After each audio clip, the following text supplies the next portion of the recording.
Next session is called The Law Firm as a Business, and our panel of City Firm partners will look at how law firms operate as businesses and some of the issues that these businesses face in the context of the client world, internally, and also in the face of a changing legal marketplace.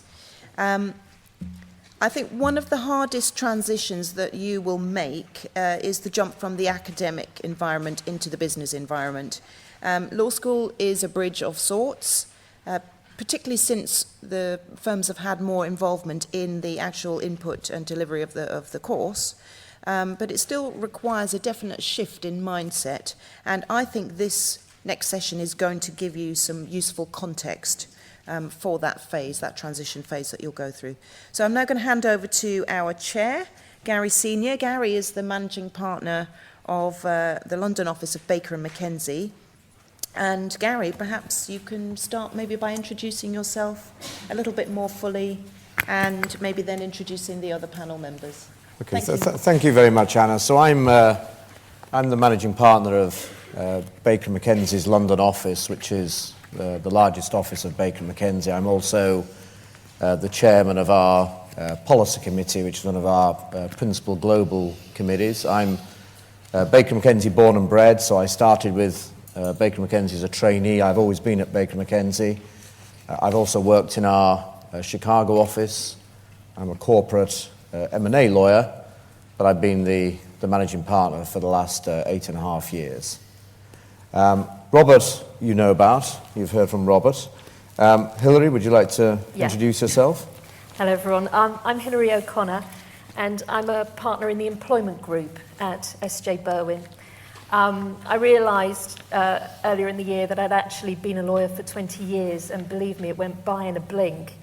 I can't pretend to have done any managing partner or senior partner roles, but I have been very active in trainee recruitment and was the training principal for 3 years. So that's me. Hi, I'm Justin Benson. I am a partner in the London office of White & Case. Joined White & Case 12 years ago.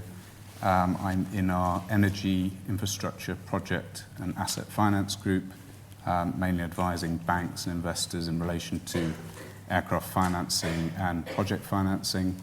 I'm not born and bred White & Case. I started, again, 20 years ago with a firm that doesn't exist anymore, a firm called Sinclair Ocean Templey, which at that size was 35 to 40 partners, seen as a mid-sized firm in the city. Now would be seen as one of the smaller sized firms. And then I've moved to Freshfields and also to Weil Gotshal and Managers. Okay, thanks very much, Justin. In terms of the scope of this session, so this is law firm as a business, kind of how do law firms operate as a business, some of the market trends, impact of the downturn, maybe something about the Legal Services Act. So we'll want questions from you. I've got some sort of preset questions just to kind of work through, but it would be great if we could have some of your real-life questions through the tweets, but also in an old-fashioned way, so just put your hand up and ask a question as we go along, yeah? We've got a couple of panel sessions later, one on life in the city, so, how hard do you really have to work, flexibility and that kind of thing, and maybe avoid questions on that topic. And similarly, there's a big discussion later around application process and things like that. And again, maybe kind of stay away from that, save those questions for those panel sessions later. And if I could also ask, not questions about specific firms. So if you've got a question about Macfarlanes or Baker McKenzie, maybe take that offline at the end or back in the main room. So with that, why don't you just let me kick it off and start off with a couple of questions, and then I will sort of look out for any kind of real life questions, real time questions, as it were, as we go along. Robert, how do law firms operate as businesses? Okay, how do law firms operate as businesses? Law firms used to be partnerships. The definition of a partnership was people coming together to run a business with a view to making a profit.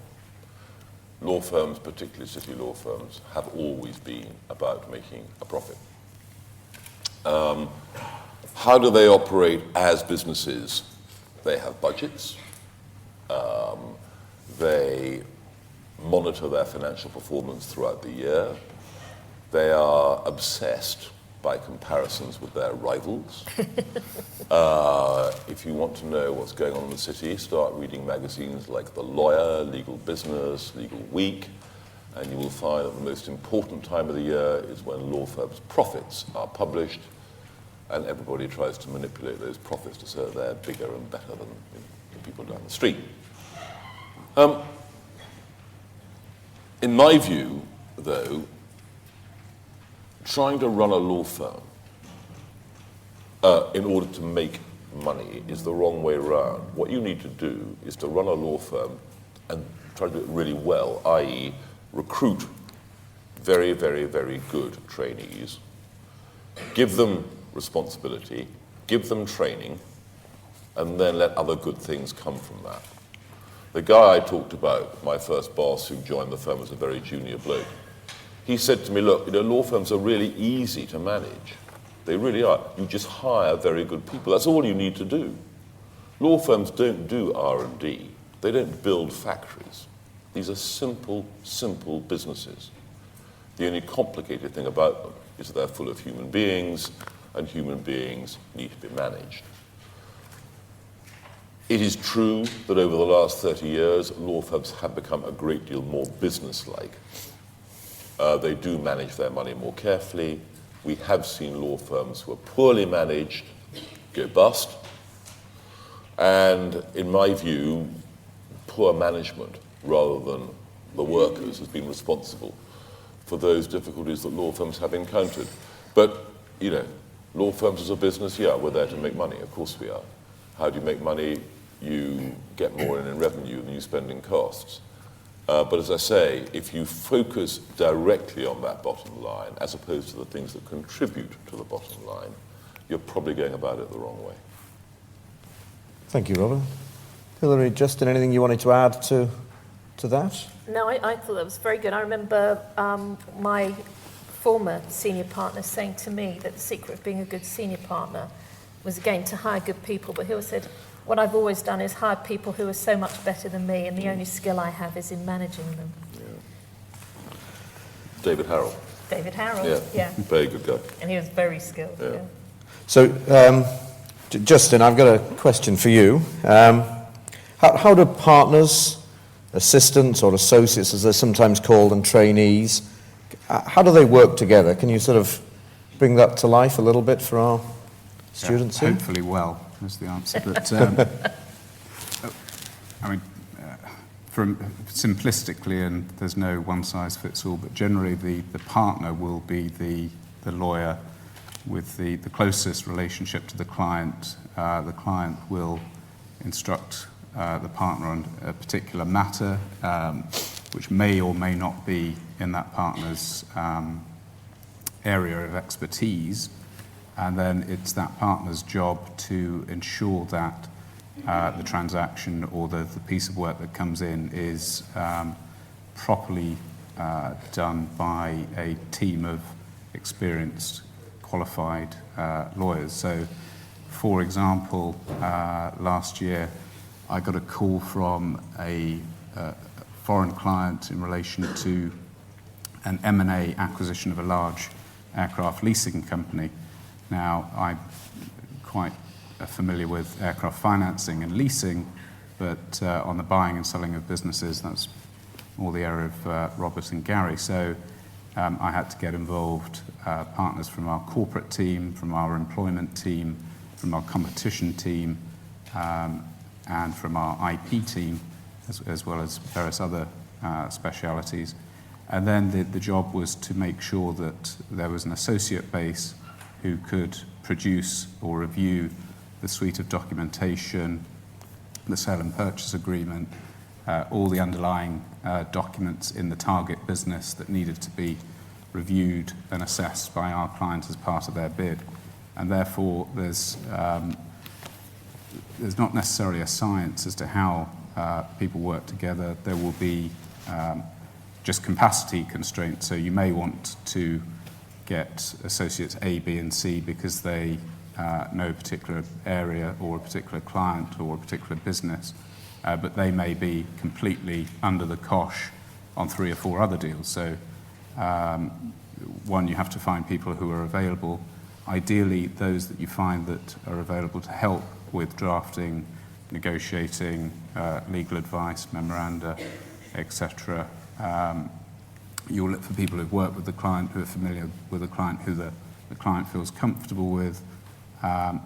Then those associates that you do find to assist you will then be sitting hopefully with trainees, or there will be trainees available to assist them with drafting documents, to do corporate searches, to do legal research on particular points, to liaise with foreign lawyers. A lot of the transactions that, as Robert mentioned, English law is predominant globally, maybe just outside with the exception of the Americas, which tends to be dominated by New York law, and therefore, a lot of these cross-border transactions that we're working with, while the main documentation is English law, there will be a large foreign law element because the company that you're buying has affiliated companies incorporated in various different jurisdictions. There are different business licenses applicable, and therefore the assistants, as well as doing the drafting, reviewing, negotiating, will need the trainees' help in order to help organise, to liaise with local firms to help organise documentation. So it's a huge teamwork. And the same in litigation as well. There will be different aspects of a litigation where a partner will need assistant support on one particular issue, with one particular defence, with a counterclaim, etc. And so it's generally teamwork, starting with a partner who's responsible for finding the right legal support to enable the transaction or the litigation to be carried out properly. One thing I would add is that as a junior lawyer, whether a trainee or a junior associate, you have absolutely the opportunity to make a difference with clients and get noticed. So if we do a client feedback and ask them how did we do on a transaction or whatever, sure that they will talk about the partners, but they'll also talk about other members of the team. That as a trainee, you can absolutely make a difference in terms of how the firm has been viewed on a particular matter. And now, any questions? Do we have any tweet questions? No, I'm not getting a sing-along tweet questions. We have one there. Perfect. Now, if you could just wait for the roving mic. The mic is roving towards you as we speak. So Anna's going to be very fit at the end of this session if it carries on like this. Is it on? Don't think it is. 3, 4. Testing. Can anyone hear me? Excellent. Yeah. I was just going to ask, how does running a law firm as a business affect job security, particularly for young lawyers and trainees? Do you have to be absolutely excellent to avoid sort of being axed? Sorry, say that again. How does running running a law firm as a business affect job security? I mean, do you have to be really, really good to be kept on, or is it quite cutthroat, or is it quite secure as a career? Yeah, I mean,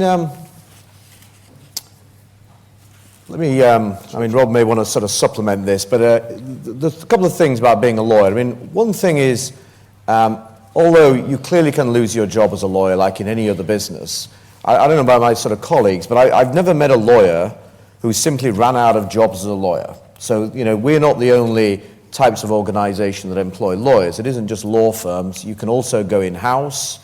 There's lots of organisations employing lawyers. And in many ways, a lot better security than a lot of the finance jobs in the city, where you can become so specialised that your market has just disappeared, particularly over recent years, that actually you just simply can't replicate that job in any way. So it is certainly true that in big law firms today, clearly when there's a downturn, you can have redundancies. Law firms are quite reluctant to go there for lots of reasons, but sometimes the conditions are such that you have to do. There's also, a recognition that in a lot of the very big law firms, you're not going to be there for life. But the law firm's job is to prepare you so that you're well developed and so you can move on to another job, maybe in another law firm or something else. So certainly finding a law firm that will give you a good training. I absolutely echo what Robert said earlier about real commitment to your learning and your development. That's preparing you to be a lawyer for the rest of your life, but maybe not with that organisation. Do you want to supplement that, Robert? Well, I think the answer to your question is that it varies from law firm to law firm. And there are a lot of statistics available to you. I mean, let me start at the beginning. When I was first applying in the mid-70s, there was no information available to me at all about the difference between this law firm and that law firm. The reverse is true now. There's almost too much information. And one of the things that is available are statistics on what proportion of trainees over the last 10 years have been kept on by a law firm as qualified solicitors. And then there are stats about how many of those solicitors have been kept on for 2, 3, 4, 5 years. And you are at an interview perfectly entitled not only to ask for those stats, but to be distressed if the people who are interviewing you say they're not available or don't give them to you. So how excellent you have to be kept on depends on economic conditions, but critically it also depends on what sort of law firm you're talking to. Some are more ruthless than others. I mean, it is true that some law firms hire more trainees than they know they will want over the next 10 years, i.e. they expect to lose a proportion of them.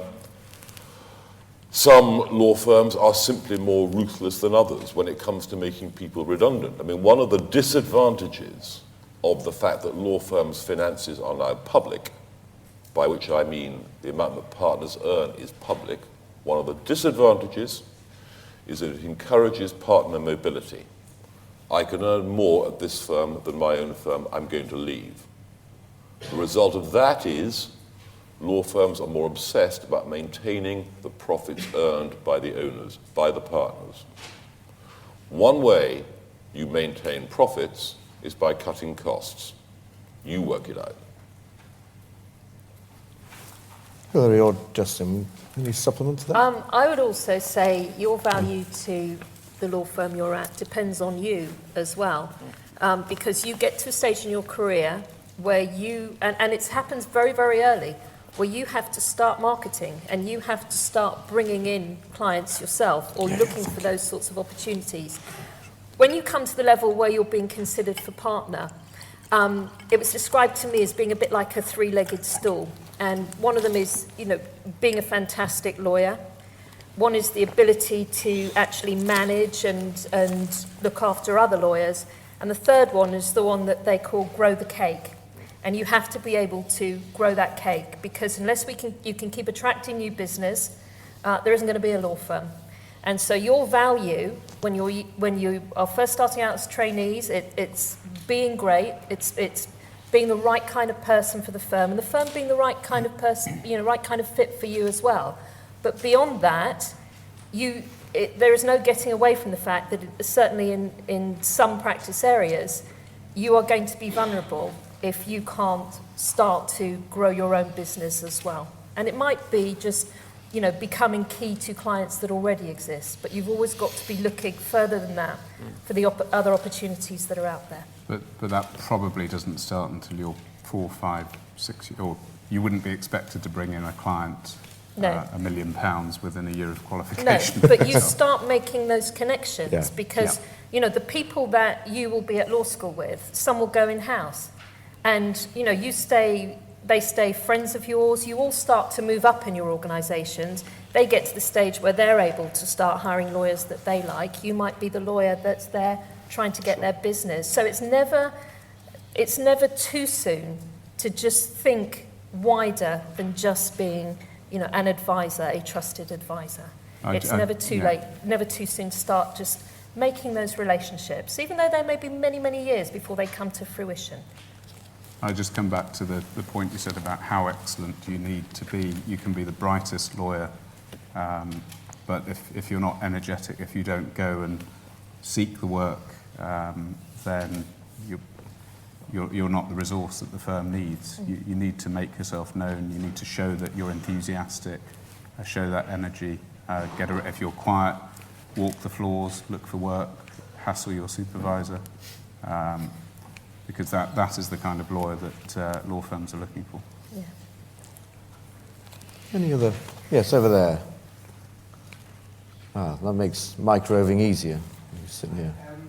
With the kind of growth in the UK market, how essential is international expansion for law firms? And what structures are best, in terms of alliances or opening new offices in different jurisdictions? I know you've come from different firms and you have different sort of structures in place. Can you tell us a little bit about maybe the positives and negatives of each one? Okay, do you want to have a go at that, Justin, and maybe Robert can have a different... How long have you got? There are different models on the table. Maybe, What Justin, was yeah. the question? I didn't quite- It was... Can you just repeat your question? Has everybody heard? So basically, with regard to international expansion, Yep. what are the sort of key structures that firms take, and what are the positives and negatives of each structure? So alliances or opening new firms, or Yeah. organically.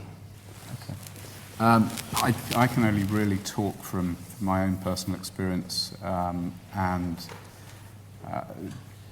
our firm is a global partnership, and so a partner in our New York office is the same as a partner in our London office. It's a partner in the same New York limited partnership. Now, there are local legal reasons why in certain jurisdictions you can't be practicing under just the label White and Case. So, for example, in Saudi Arabia, we are affiliated with a local law partner. In Turkey also, and there are various other jurisdictions where you do have to team up with a local law firm. There are disadvantages in that. We as a firm have had bad experiences in certain jurisdictions, for example, as have other firms in Italy, for example, because historically the name partner tends to want to control the office. That doesn't necessarily fit into a worldwide partnership, and therefore when integrated into a large global organization, there are frictions which sometimes result in the name partner wanting to break away, which means that you have effectively lost your office, and there are a number of firms who've been burnt in that way. There are other jurisdictions where you still can't practice, or you can't have an office. For example, in India, English firms are being kept out. There are other firms where you can have offices but not practice local law. For example, in China, a number of firms have Chinese offices, but they can't give advice on Chinese legal matters. So it really depends what type of partnership you are. I would have thought, personally speaking, from the single partnership model would be the stronger model. It binds you all together, a stronger glue than you read about various alliances that Herbert Smith and others that have broken up recently. So my preference would be the single partnership within the constraints of the regulatory environment in the various jurisdictions where you want to be. And on globalization, law firms won't necessarily just open an office in Abu Dhabi because it's hot and sunny. They're driven by clients, so it's the clients who will be driving, saying we want you to be here, we're investing here, or clients in Abu Dhabi who want to go into large infrastructure projects or expand or buy businesses outside of their jurisdiction who will persuade firms to open up in their local geography. So, Robert, you talked about the international transactions you've worked on, but from the perspective of a firm that doesn't have offices all over the world, and maybe just talk about that. No, we not only do we not have offices all over the world, we have no offices anywhere in the world except for in London. I mean, the question you've asked is probably the single question, the single issue that has generated more debate, more heat not so much light, than any other over the entire time I've been in practice. To answer your question specifically, there are broadly 3 ways of practicing internationally. 1, White and Case. Open offices everywhere. 2, form alliances, formal alliances with law firms around the world, which is akin to going out with a girl but not marrying her. 3, pursue the misogynist view of the world, which is the Macfarlanes view and the view of 1 or 2 others, which is you just stay in London because it's very unsafe out there. It's full of, terrible people.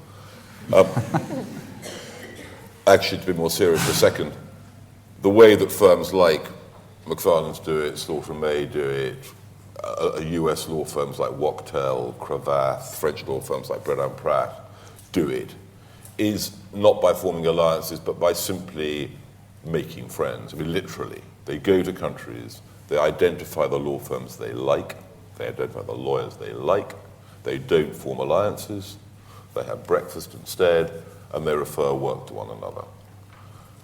Underneath all this is an intellectual debate, which is the law susceptible of globalization?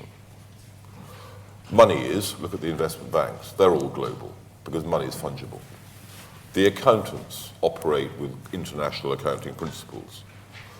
But the law is different in Venezuela from China, from America. And that is why my firm and a small number of others believe that it's better to work with law firms of choice in particular countries than to go global. There's no end to this debate. It's like sort of Mao Zedong said about the French Revolution when asked, has it been a success? He said, well, it's too early to tell. This debate's been going on for 30 years. White and Case is a great law firm. Linklaters have gone global. Allen and Overy, Skadden Arps, they're all great law firms. Are they doing better or worse than they would have done had they stayed in New York or London? I don't know. But all I can tell you is that probably of those models, it's the White and Case model or the stay in your home jurisdiction and have friends model that tend to work best. The alliances one is a bit fudgy. So when a law firm's got a number of offices, so I mean, obviously they work together on a particular transaction, but they also work together on, if you like, the relationship for a particular client. And I mean, Hilary, do you want to try and describe some of that? I mean, your area is employment law, but where you've got a client that is regularly using a number of the offices in your firm, how do the lawyers in the different offices kind of collaborate around that relationship? Do you mean internationally? Yes. Yeah. No, it's true. I mean, one of the big challenges for a lot of the law firms is to get a client for the whole law firm and not just for one of the offices, and to make it work for the whole industry as well. And if I could give you an example, in the employment group, we have an employment team over in Madrid, and we have an away weekend every year, and part of that is to just get together and talk about who we're acting for, how we can best market as a group. And the more you sit down and talk, and what you actually find is that they might be working for, say, a bank or for a large company that has offices in London, and they know the people in Madrid. And what you're then trying to do is effect an introduction. And so then we can go and they can introduce them to us, and we can go and market to them. Another way that you often do it is, for example, in our German office, what you might have is a big one-day conference, and have speakers from all of the offices around and all of your clients that have some sort of global or international presence. So you can bring them all together, hopefully from around the world, in front of you to talk about the breadth and the strength and the depth of your practice on an international basis, and try and market to clients that way. Any more questions? We have one over there. No, it's a bit of a heavy road for Anna, but just wait a minute.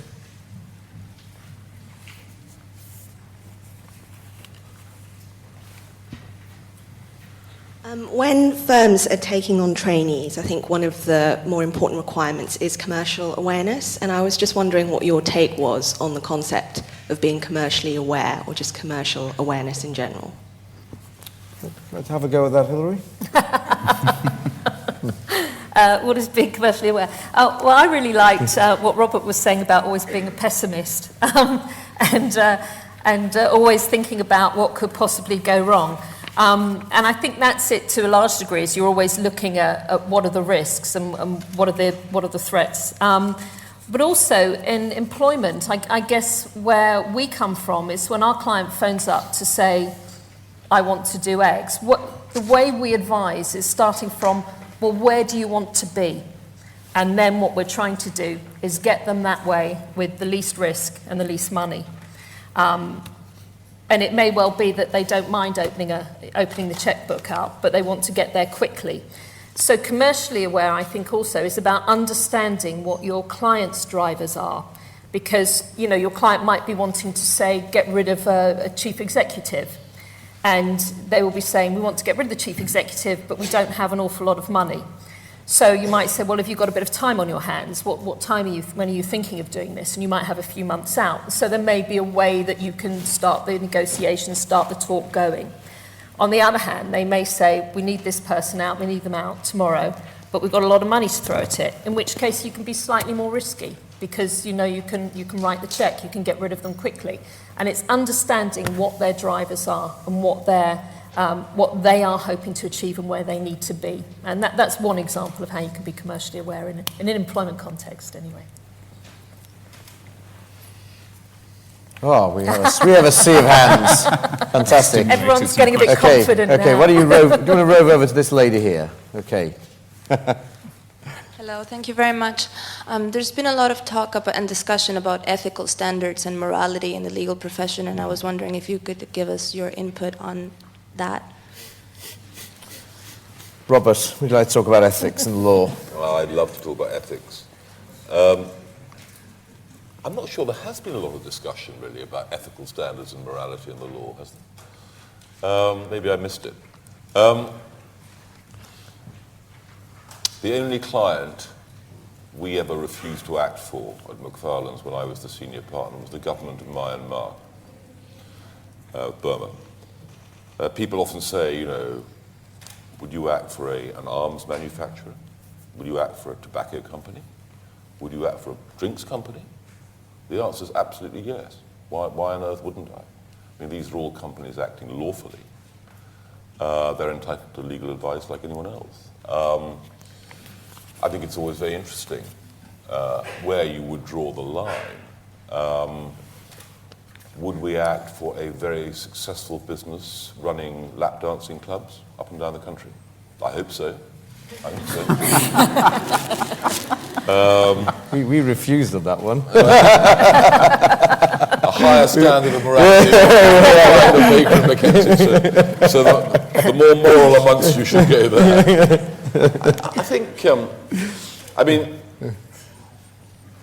ethics are critical. I mean, one of the standard trick questions in an interview is, imagine you're a lawyer, you're doing a piece of litigation, and the lawyer acting for the other client mistakenly posts a letter or sends an email to you, which they meant for their own client.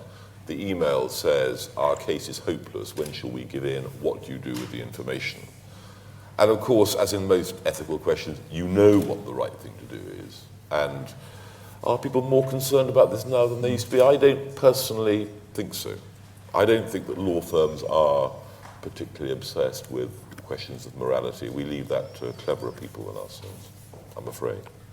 One of the things that is true is that the whole client intake procedure is more complicated than it used to be. You have kind of money laundering requirements for one thing, which means you've got to get to know your client. So, if we have a new client coming to us, there's no assumption we're automatically going to act. You'll think about it. There's also conflict issues as well, to be honest. Some existing clients may be very sensitive about who else you're kind of acting for. So you do need to think about those sorts of things. And I think is that ethics? Yeah, well, maybe not actually. But it sort of goes to we don't just do anything for anybody. we are thoughtful No, about it sure. from a Oh, number sure. of for a number of Prevent it perspectives, from doing and I think probably increasingly so. And there are real issues as well. If you're acting for a client, and you advise them that this would be criminal if they were to do it. I mean, if they say, well, we're going to do it anyway, then you're not going to continue to act for them. And I think the standards of ethical conduct, I would echo what Robert said, are pretty high. Yeah. Now, there were a sea of hands earlier, so I know there's some more. This gentleman here. There we are, Anna. Anna? Okay. Sorry. I will come over here next time, okay, I promise. Thank you. In terms of practice areas and markets, we've seen a decline in terms of M&A, and we've seen a rise over the last few years in terms of compliance and restructuring practice areas. And in terms of markets, we've seen a shift from the classical markets, the US and the UK, towards China and the Arab countries. So my question is, in the future, which practice areas and which markets you see to be good ones, dominators? Volunteers for that? Justin's volunteering, go ahead. I think, yes, there has been recently less M&A and probably less banking or leverage finance, acquisition finance activity. I don't think that is necessarily going to continue forever. I think each of us have been through, well, Robert said he's been through 3 downturns. I've been through 2 global ones, and in aviation, cyclically every 10 to 12 years there's an aviation downturn. So these things tend to come around. More interesting, I think, is that the growth of the sort of BRICS economies, Brazil, China, India in particular, and a lot of what we do is dictated by sources of capital. So I do see that, and if you read the legal press, you'll see that a number of the large city firms are moving resources to Hong Kong, China. Freshfields is looking to or is opening again in Singapore. So, I do see that there'll be a lot of resources moving to those economies because that's where the money is, and with many businesses we follow the money. But I think the M&A activity, there is still M&A activity, maybe not as much as in the boom times, but that will come back. They will get to a point in the cycle where there are lots of sovereign wealth funds, large corporates sitting on piles of cash, and they've got to do something with it because they've got to generate a return for their shareholders. They'll see prices come down and swoop. Banks are repairing their balance sheets at the moment. They will come back, maybe less so with all the various regulations imposed on them, splitting the investment bank, the retail bank. But again, people find a way. Some questions over here. There's a lady there, third in. Thank you. It's been mentioned about the fact that a lawyer's role is also to, for instance, grow the business. And I was wondering, what tends to be the balance between, for instance, a firm being approached by a client, or do firms themselves actually go forth and seek potential clients? For instance, I'm sure reputation plays a massive role in attracting clients, but there are so many fantastic, for instance, city firms of sort of the similar calibre. How do firms differentiate themselves, for instance? Thank you. Good question. Hilary? Well, differentiating yourself is, I think, the hardest point. Every firm says that they have their USP, their unique selling point, but I don't know. I think we are, at our level, very much of a muchness. Somebody described it as flying across the Atlantic. You know you're going to get from A to B, but do you choose Virgin or BA? How do you like to travel? I think in terms of whether you go out and get a client or how it all happens, with most of the sort of big banks and big PLCs, they tend to have panels. And panels, you generally get invited to pitch for that sort of business. But how you get a client there are so many ways that you can get a client. a lot of the clients that we get are that I work very closely with HR officers, and HR officers, as with many, many other fields, they move jobs. And when they move jobs, if they have a great relationship with their lawyer, they like to take you with them. And it's often because our role can be part advisor but part counsellor. And you get very, very close. Your clients, your good clients become your friends. And they get to the stage that they can phone you up and tell you anything. You can be their first port of call for any piece of work that they need, and you become their link with your firm. And so very much, a lot of these things are about personal relationships, and when the person you've got the relationship moves on, they can instruct you again. Other than that, as I said, a lot of it is about who you know, people that have come up with you and maybe gone from your law firm out to private industry and then given you the work. So many, many different and varied ways of marketing. And another one is, now and again, you're talking at a conference and somebody in the audience loves what you say and comes along to you afterwards and said, can I have your card? I mean, I've had a couple of clients come to me that way. But you can do an awful lot of those without very much return. And word of mouth, that's the other one. There's some more questions over here. Lady on the end there. Hi, I've also tweeted this twice because I'm a little bit new to this whole Twitter business. I was wondering, it was mentioned very early on that law firms essentially are about profits. Where exactly does pro bono and CSR actually come into that then, if it's all about profits? Would like to talk about pro bono CSR?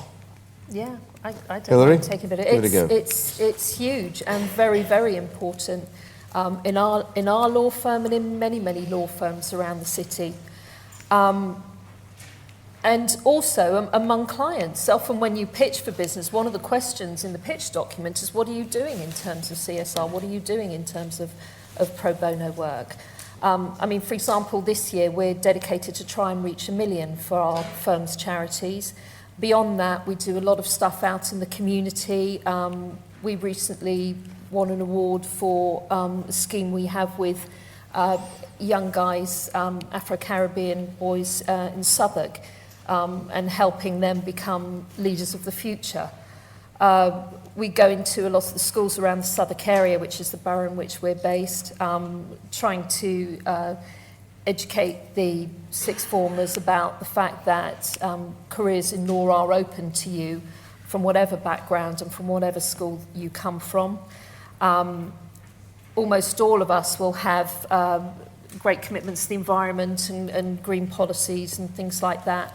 And, you know, of course we're out to make money. You know, the fact that we make money means that you guys can have jobs, and, you know, we wouldn't have much of a business if we weren't about making money, but it is about much more than that. And people that I work with and that we work with have a genuine commitment to putting something back and to having that extra string to the bow. It really actually brings people together as a law firm, being able to work on pro bono things. You'll probably also have read a lot of the law firms. We do things like the death row prisoners, and we also do quite a few pro bono things for people who are applying for government, who have grants turned down, who have educational needs or special needs as well. And I think we're probably our firm's fairly typical of these. Yeah, and I think as a general comment, I mean, although it is absolutely true that, say, compared to 30 years ago, law firms are much more focused on themselves as businesses and on their profit, there's also a lot more around CSR than there was then. I mean, when I entered the profession, there was certainly some pro bono, but that was about it. I mean, there weren't diversity programs and things like that. And you'll find, you know, that is a big part now of all the law firms. And to echo what Hilary said, that's what our clients are focused on as well. I would say, though, that I'm one of our firm pro bono partners, although I find it hard to find much pro bono in aircraft financing and project financing. But we are, as English firms are far behind American firms. Often one of the recruitment tools in America, the students want to know how much pro bono we do because they want to be actively involved in pro bono, and we're still way behind, but we're getting there.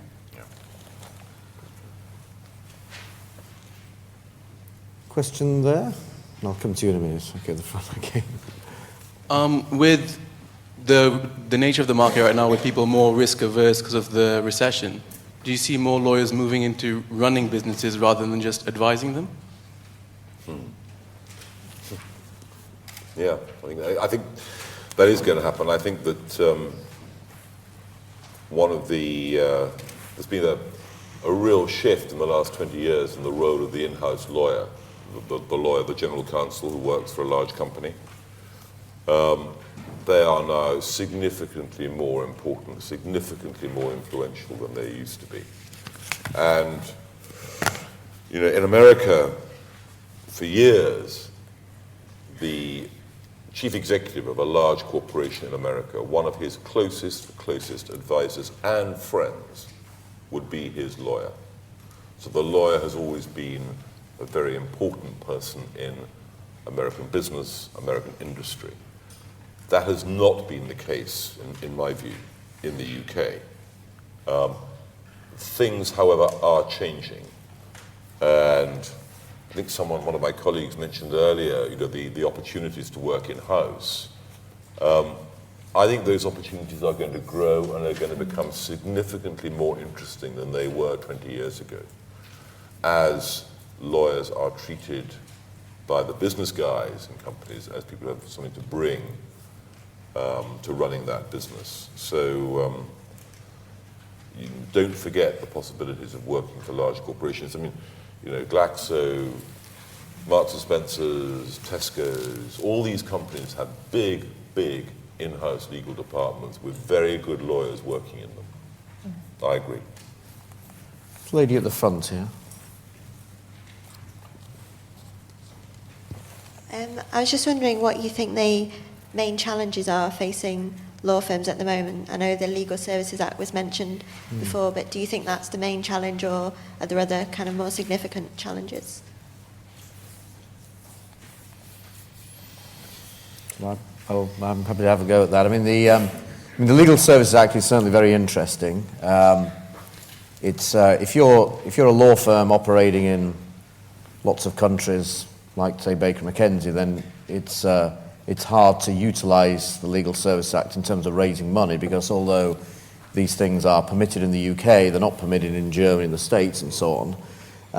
But there is a big question mark as to how the big London offices of firms like a White & Case or a Baker McKenzie will get affected by the Legal Services Act. So certainly, when you get down to the more volume end, insurance and that kind of thing, I mean, there's frankly a lot of turbulence in that market, particularly driven by the Legal Services Act.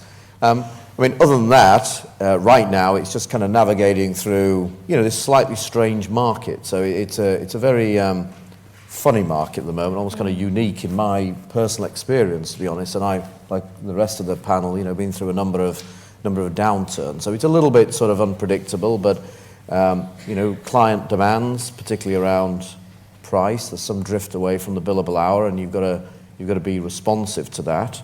Yeah. And everybody wants to hire, keep the best people, and keep the best clients pleased. There's also probably something about the strategic positioning as well. I mean, the point that Robert was making, there's different types of law firms out there, very much so, but not everybody has a clear strategic position, and that matters less in an upturn because there's lots of work for everybody. But when you're in a downturn, or at least without growth, that's how I'd describe now, then a lack of real strategic positioning can be quite challenging for firms. I think it all comes down to, again, Robert touched on it in his talk, maintaining profitability in order to recruit the best talent.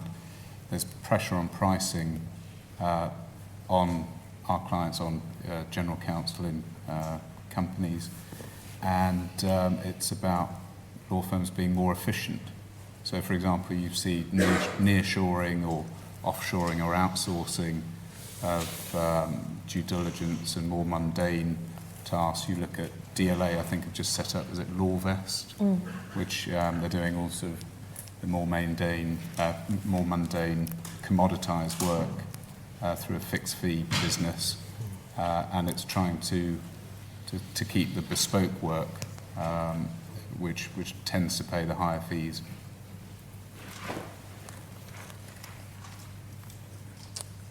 Can I see any more hands? There's a gentleman there at the back, two in. Yeah. It's very naughty asking questions when you sit at the back. Makes Anna go up the stairs. Oh. Okay. Since 2008, with the increased pressure on firms and the desire to transfer risk to law firms, do you foresee more commoditisation of law services?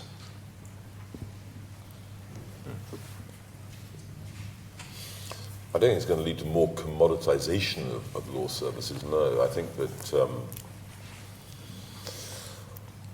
touching on a point that Justin made, RTZ, the General Counsel of RTZ, was at the forefront of this campaign to insist that the more mundane, the more commoditised tasks that law firms do, data room management, due diligence and so on, were outsourced. Because she said, she was right, why should I pay £250 an hour to a beautifully turned out English qualified solicitor when I can get the same work done to the same quality by an Indian lawyer in Mumbai for £30 an hour? See to it.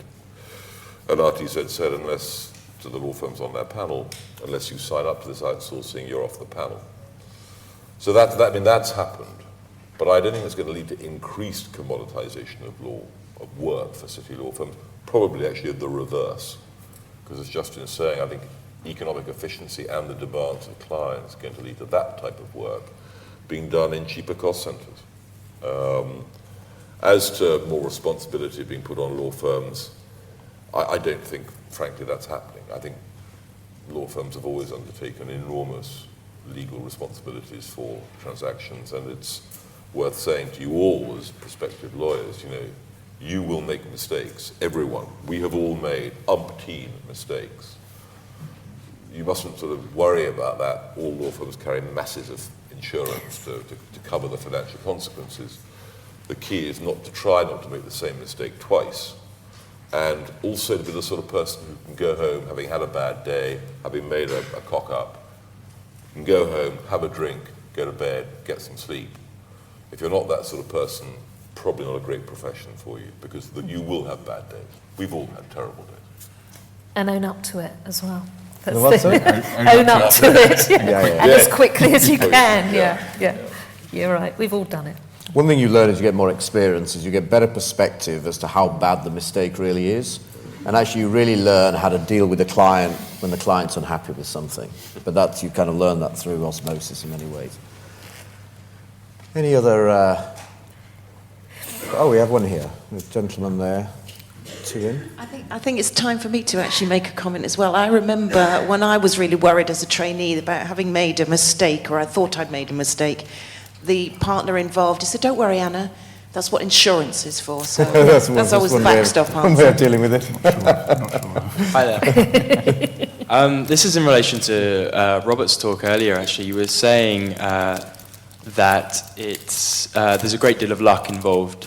Now, I was wondering if someone could give a general outline on what a career in law without luck as a commercial solicitor might look like. That's a good question. Okay, who wants to depict the unlucky commercial solicitor? Well, I would just pick on, again, you could be the brightest possible lawyer, and we had, I still have, some very good structured finance lawyers who, before Lehman Brothers were pumping out 20 CDOs, CLOs, collateralized debt obligation, collateralized loan obligation deals that I never understood, and thankfully it's proved that there are reasons why I never understood them. But they, never saw their families, working all round the clock. Come 2008, September 2008, I think it was, Lehman filing for Chapter 11, CDOs and CLOs became almost pornographic, and no one wanted to touch them. And those lawyers who'd been churning 80, 90 hours a week suddenly had nothing to do. Now, that had nothing to do with their skills. They devoted years to getting close to clients who were then lost their jobs, banks shut down those units. So that's bad luck. But then you know, a number of them have sort of fought through that adversity, retooled. I mean, if you're bright enough to do CDOs and CLOs, you can do leverage finance, you can do capital markets, and they're successful in what they're doing at that. But you know, you could be churning away, or you could be, you know, an M&A lawyer working for a French drinks company that's suddenly acquired by Diageo or Guinness or whoever, and then lose the client because that client who's taken over your main client insists on keeping with their same law firm. Can I just add to that, that in some ways as well you make your own luck? I started my career at Clifford Chance, and I got to the stage where I was thinking about I would like to be a partner in a few years, and I was having a chat with the partners that I work for, and they said, well, you know, basically you've got lots of sort of great standalone client contacts, and that's brilliant, but we want you to give up all of those relationships, and all we want you to do is corporate support work, because then corporate department will know you even better, and that's your chance of getting into partnership. And I thought, well, actually, you know, that's okay having that string to my bow, but the stuff that I really love is the standalone stuff. And then I had to think, is this actually a firm where I want to be a partner, or is there other things out there? And I went out and had a look what was on the market, met the guys at SJ Berwin, and just thought, actually, this feels like the right fit. Moved, got made a partner in a couple of years, and never looked back. So sometimes it's about, you know, being very honest with yourself and looking at the opportunities available to you and thinking, actually, maybe I need to be, you know, moving on now. Maybe it's time to make the next step for myself. Any other questions here or through the tweet? We've got 5 minutes to go, so we've got time for one more question, otherwise I can pick one off my sheet. Well, let me just, what have we not covered?